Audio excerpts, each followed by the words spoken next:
Assalamualaikum warahmatullahi wabarakatuh. My name is Musarifah. Here I want to explain about 8 method and 7 technique of translation. The first, I want to explain about 8 method of translation. The first one, there is word-for-word translation. This is often demonstrated as interlinear translation, with the TL immediately below the SL word. The SL word order is preserved and the word translated singly, but their most common meanings out of context, cultural words are translated literally. The main use of word-for-word translation is either to understand the mechanic of the search language or construct a difficult text as pre-translation process. Next, there is literal translation. The SL grammatical construction are converted to their nearest TL equivalent, but the lexical words are again translated singly out of context as a pre-translation process. This indicated the problems to be solved. Next there is faithful translation. A faithful translation attempt to reproduce the precise contextual meaning of the original within the concept of the TL grammatical structure. It transfer culture word and preserve the degree of grammatical abnormality, deviation from SL norms. In the translation, it attempt to become completely faithful to the intention and the text realization of the SL writer. Next, semantic translation. Semantic translation differs from faithful translation only as far as it must take more account of the aesthetic value, or that is the beautiful and natural sound of the CL text, compromising and meaning where appropriate, so that assonance, wordplay or repetition jar in finished version. Further, it may translate important cultural word by culturally neutral third or functional term, but not by culture equivalent. Non-repass and corporal may become non-ironic corporal code. It may make other small concession to the readership. The distinction between faithful and semantic translation is that the first is uncompromising and dogmatic, while the second is more flexible. That means the creative action 200% fidelity and allow for the translation intuitive empathy with the original. There is adaptation. This is the phrase from of translation. It uses many verbs, or comedies and poetry. The terms, character, plot are usually preserved. The SL culture converted the TL culture in the text rewriting.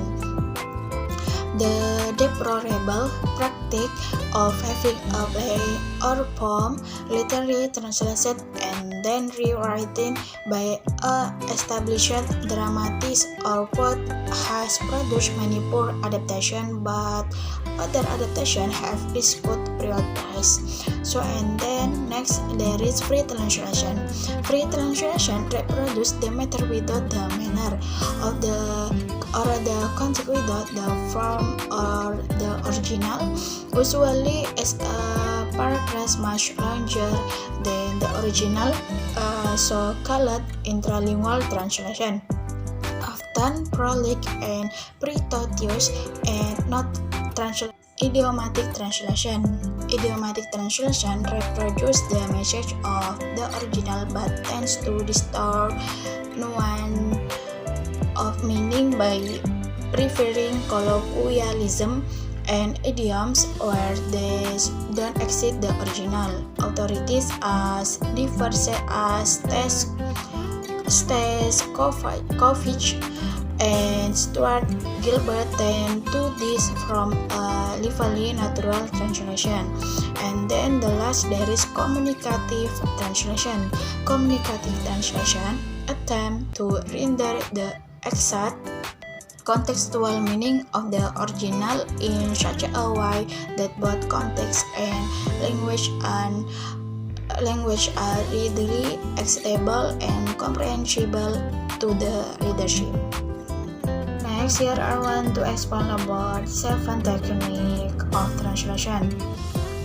The first one, there is borrowing. Borrowing is a translation technique that involves using in the target text the same word or expression found in the original text. The word or expression borrowed is usually written in italic. This is about reproducing an expression in the original text as is. You might say that it is a translation technique that does not actually translate. Example: the coach was wearing a black sombrero and a warm bomb badge. And then next there is calcu. And translation use calcu. They are creating or using a neologism in the target language by adopting the structure of the search language. Example: the German word handball is translated into Spanish as balonmano, or the English term skyscraper is created seal in French or rascacielos in Spanish. And then next there is literal translation. Literal translation is a metaphors. This means word-for-word translation, achieving a text in the target language which is correct as it is idiomatic. According to Vinay and Belnet, a literal translation can only be applied with language extremely close in culture terms. It is acceptable only if the translated text retains the same syntax, the same meaning, and the same style as the original text. Example: Quilly here is ill. What time is it? And then next there is transposition. Transposition involves moving from one grammatical category to another without altering the meaning of the text. This translation technique introduces a change in grammatical structure. Example: the president thinks that silently president. And then next there is modulation. Modulation is about changing the form of the text by introducing a semantic change of perspective. Example: maybe you are right. And then next, equivalence. This is a translation technique that implies using a completely different expression to reformulate and transmitting the same reality through. This technique, name of instruction, interjection, idiom, or proverb can be translated. Example: once burned, twice shy. So the last there is adaptation. Adaptation, also called culture substitution or culture equivalent, is a culture element that substitutes the original text with one that is better suited to the culture of the target language. This results in a more familiar and comprehensive text. Example: baseball. Thank you very much for your great attention, Miss. Thank you for your listening. My all tools we have shared be beneficial for all of use. Thank you so much for your attention. Wassalamualaikum warahmatullahi wabarakatuh.